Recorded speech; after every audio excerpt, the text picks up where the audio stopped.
Hey guys, it's Brandon Gustafson. Welcome back to Assisted Living Investing. I'm happy you're back here on the channel again for another video on how to get started investing in assisted living.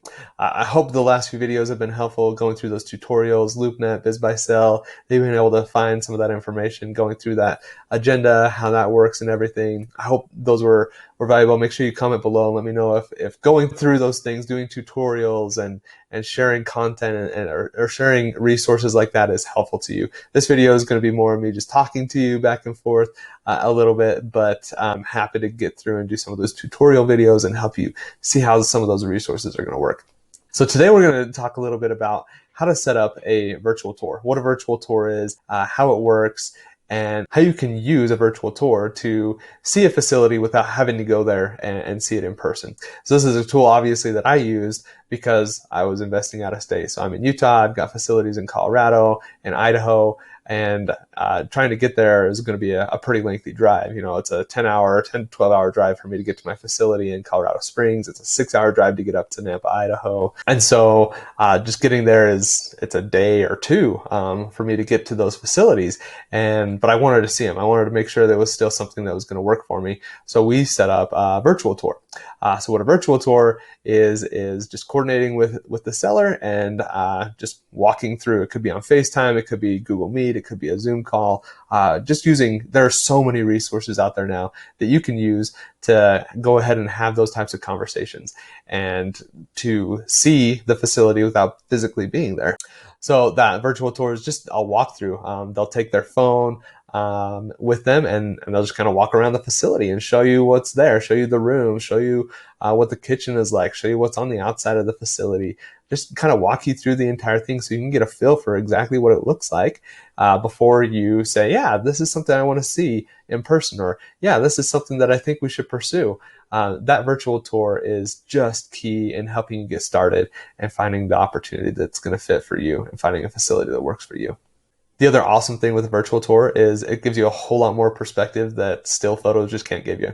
So if you're able to do that, photos, you can't get a feel for exactly how big a facility is or how big the rooms are or what the layout of the facility is like. You might be able to get floor plans, you might be able to get pictures of a facility, but you just can't get a real feel for it.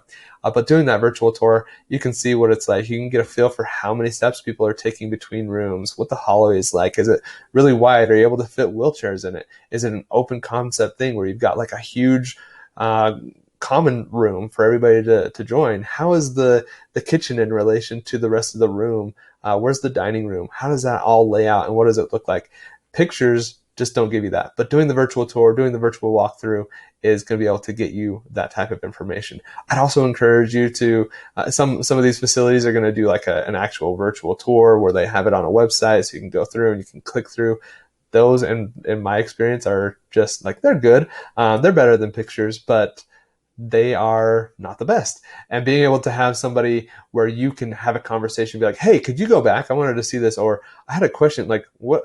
It looks like you've got a hole in the wall there, or it looks like the thermostat is 50 years old. Is there something we could do to fix that? Or like, tell me, how are some of those things working? Having that person on the phone with you while you're walking through the facility is just an awesome resource. So I would highly encourage that you set up your virtual tour with the seller, or at the very least with the broker, so that somebody is there, they can answer questions for you, you can move around wherever you need it to go, and they'll be able to give you more information that way. This video, I'm not going to get too much into terms like I did the last video, but make sure you comment below if you like that. I can find terms and like throw them up there and we can go through those together. I love being able to do that. But in this video, I'm going to really just be getting into it and talking about virtual tours and how they work. If you have questions about what a virtual tour is, though, make sure you comment below. So the reasons why you might be doing a virtual tour, like I mentioned, it could be COVID. It could be sometimes the seller doesn't want any of their residents to know that they're selling a facility, and so they don't want anybody to come and see it. Oftentimes, whether you're doing a virtual tour or an in-person tour, you need to pretend like you're trying to place one of your own loved ones in the facility so you can get a feel for what it's like as a buyer, because it just makes people uncomfortable, which is very understandable. We have the technology now to still go and see a facility, have conversations with people. So use that technology to your advantage. Make sure you're using all the resources that are available to you so that you can be successful. as you're doing your underwriting and doing your due diligence and trying to find the right facility for you that you want to purchase and then operate going forward. So how do you set up a virtual tour? It's a great question.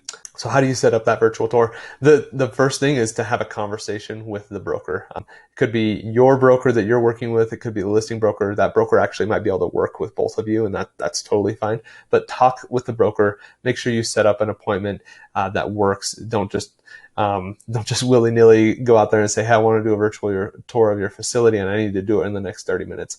That's not going to work. So make sure you're going through proper channels to get that virtual tour set up. Give the seller an opportunity to clean things up. Make sure that they're comfortable doing the virtual tour with you, so that, just like an in-person tour of a facility or of a home, you want to make sure that that seller is comfortable, that they know that it's happening. So set that up through the broker. That's going to be the best person for you to work through in setting up the facility. The other thing that I would suggest doing is make sure there's an expectation that you have an hour of their time. You might not need a full hour, and that's okay, but make sure that you have more time than you think that you need scheduled and set aside for that virtual tour. I would hate for you to do the virtual tour, get in there, say, oh yeah, it's only going to take 15, 20 minutes, and that's all you tell them that they need. And so they set up their pharmacist to come, or they've got their nurse coming, or whatever happens, whatever that facility administrator or seller might have on tap, you don't want it to kind of bump up against it. So make sure you have plenty of time to have the virtual tour, and then leave some time for a question and answer, some Q&A at the end with the seller, so that you can really get a feel for things. And then don't be scared to ask questions as you're going through the facility. Sellers are so open to telling you information. They are so passionate about their facilities. In every experience that I've had doing a tour, a virtual tour, having conversations with sellers, they love working in assisted living. They're getting out. It could be for personal reasons. It could be financial reasons. There's a myriad of reasons why they could be getting out of the facility and getting out of the industry. But in my experience, they still are super passionate about it. And so they'll tell you about things. They'll tell you, oh yeah, like we've had this facility now for 20 years and there's a little bit of a leak in the sink. We're able to just fix it this way, but it's something you might want to take care of. Or in your mind, you're like, I probably need to take care of that. So, but make sure you're also taking notes as you're doing that virtual tour. Have a pen and paper, have something that you're typing up notes on, so that you can be aware of those things, so that if you ever do go do an in-person tour, or you have an inspector coming to look at the facility, that you say, hey, the sink is leaky. Could you look at that and tell me, like, is it just like a quick fix the thing? Do I need to replace a pipe? Or is it like a full sink? Like I've got to do the entire thing. So as you're doing that virtual tour, make sure you're aware of some of those things that are coming up. The other key thing is going to be make sure that you're both comfortable with the tool that you're using for that virtual tour, whether it's FaceTime or Google or Zoom. Make sure it's something that you both have devices that it works on. So FaceTime, Apple and Android, they don't always work well together. And so if they are an Apple user and you're an Android user, or vice versa, and one of you wants to use FaceTime and the other one doesn't have it, or something like that, it's going to make having that virtual tour extremely difficult. It's going to add added stress to both of you. So just make sure that you're very comfortable with the platform that you're both going to be using, so that you can have a successful tour of the facility. And the last tip that I would give you advice on setting up the virtual tour is make sure that the seller knows that they need to be connected to the internet. Don't rely on their cell phone network, especially if they're doing this over their phone. If they're doing it on a computer, they're going to be connected to Wi-Fi. But if they're on their phone, they might be just trying it on the cell tower. As they're walking through the house, they might hit a dead spot, or who knows what happens. So make sure that you set up an expectation that they need to be on their Wi-Fi, so that you can have a more stable connection and people don't get dropped and things. It's still going to be bumpy. In my experience, it still can be a really rough ride. There's going to be lag and things like that. But the more control that you implement at the beginning, setting an expectation that it should be on Wi-Fi, it's going to help you out, and it's just going to be a really big benefit for you there. So what are some questions that you should ask when you're doing a virtual tour? That's also an awesome question, a list of things. I'd encourage you to probably get on and do some Googling of your own to try to figure out exactly which terms or which types of questions you should be asking people when you do that virtual tour. But some things that I have kind of kept in mind as I'm doing the virtual tour. These are some of the questions that I want to ask people. So first of all, you want to see what type of FF&E, furniture, fixtures, and equipment is going to be included in the cell, and kind of what the condition of those things are. So as you're going through and you're seeing, oh, every single room has a bed, ask them, hey, are those beds the residents, or are they part of the facility? And they'll tell you. And then if it's part of the facility, you can say, how old are they? How frequently are you replacing those beds? Just kind of get a feel for what that looks like. One of my facilities, we go through beds relatively quickly. I would say they last 3 to 5 years, and we have to change them out because our residents they just kind of beat them up. This is not our elderly care facility. It's just like they'll be on the beds 24/7, and so beds will just get sunk in, box springs get sunk in. So just make sure you're aware of that might be a need that you have. So ask questions about furnitures, fixtures, and equipment. I would ask them why they're selling. People are going to be able to tell you that. Their broker might not want them to, but they'll tell you. They'll be honest with you, and it's good to have a conversation. And oftentimes it's going to be a financial situation. Maybe they're getting close to retirement. They just don't want to deal with it anymore. It could be an investor like yourself that they started out with a few smaller ones and they want to get into something bigger. And so they're just kind of shifting around their portfolio. It could be a myriad of reasons, and whatever the reason is, it's okay. Don't judge people for their reason for selling, but it's good to get that information from the seller as well. You'll want to ask if there's an HOA. If there is an HOA, what are the fees? How has the neighborhood handled an assisted living being in the HOA, or just in the neighborhood, even if there's not an HOA? I get a feel for what the neighborhood is like and what an HOA might feel like, and just make sure that you're having a conversation there. It might require that you have a conversation with the HOA to let them know that ownership is being transferred for this facility, and you want to make sure that things stay the same, and that there won't be any issues going forward. So that's another really key thing that you want to ask as you're having that conversation with the seller. I would ask them if there have been any major repairs recently. If there have been, what those are. Are there any major repairs that need to happen? Like, is the AC unit 20 years old and you might need to replace it? Is the roof now 40 years old and it needs to be replaced, or something like that? Is there any deferred maintenance that they've just been putting off because they had in their mind they were going to be selling, and they're like, oh, I'll just let the next owners deal with that. Not that that's a bad thing. You're probably going to find it facilities that are for sale, but it's really good for you to be aware that those things are out there and what they are, and just kind of get an understanding of why maybe they didn't replace it or what they have replaced recently, so that you know what you may or may not need to worry about.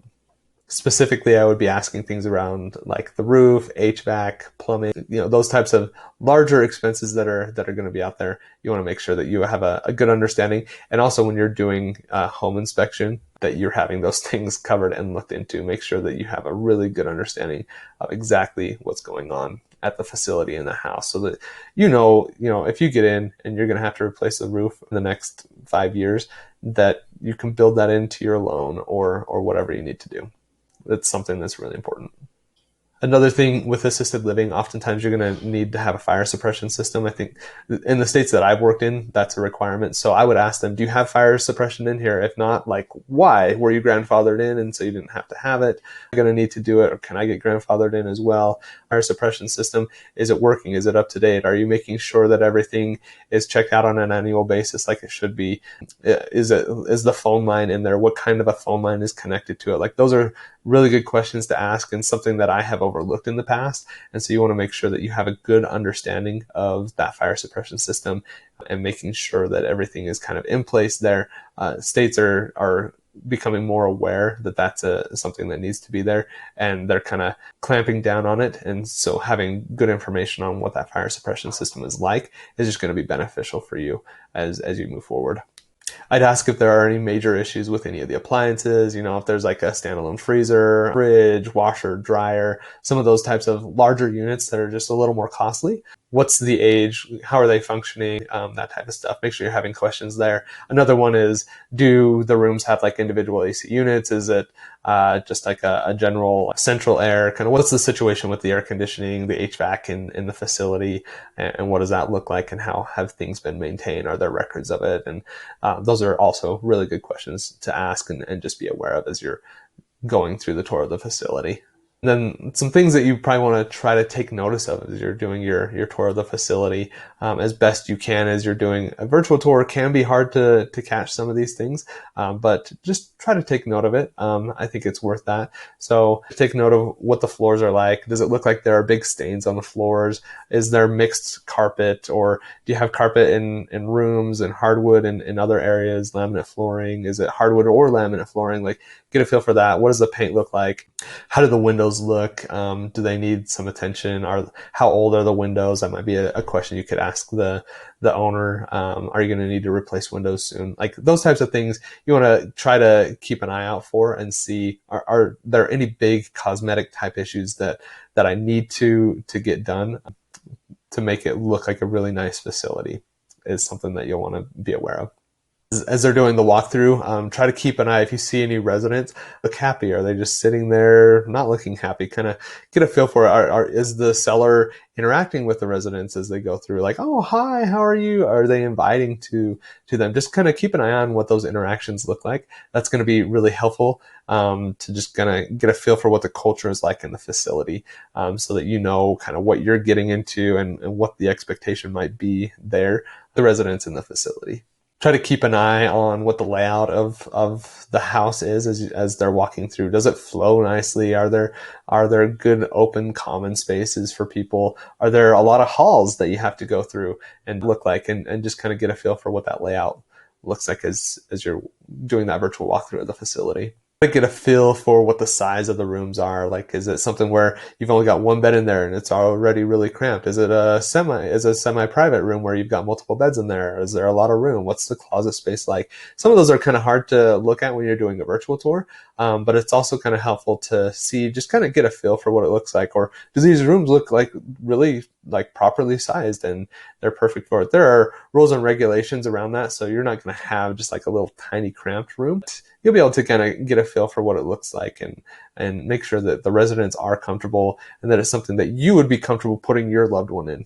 Like that, for me, is something that I always use as kind of a key takeaway. Is this something that I would want my grandparents to live in? And if the answer is yes, then I think I'm in a good spot there. So that's kind of a good rule of thumb to look at as I'm looking at facilities that are for sale and doing that virtual walkthrough. So that's kind of an overview of what virtual walkthroughs are, a few tips on questions to ask, things to keep an eye out for. I hope that was useful. Make sure you like, comment, subscribe, comment down below. Let me know if there's any questions we should ask as well. Things that you've had experience doing a virtual tour that I may have missed. Make sure you let me know what those are so that other people can learn from that and we can learn together. I think this is super valuable. Next time we're going to be talking about how to set up and how to do an in-person tour. So we went over virtual tours this time. We'll talk about in-person tours next time, so that you know what that process is like and how you can get through that.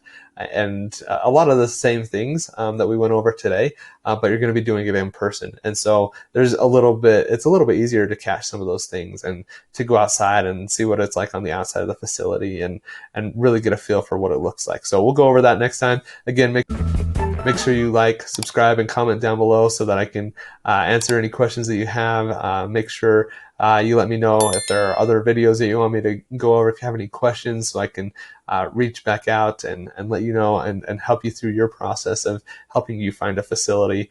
I'm so excited that we're doing this together, learning together, and excited to have you on the next video. And yeah, have a good day, and we'll talk to you later. See ya.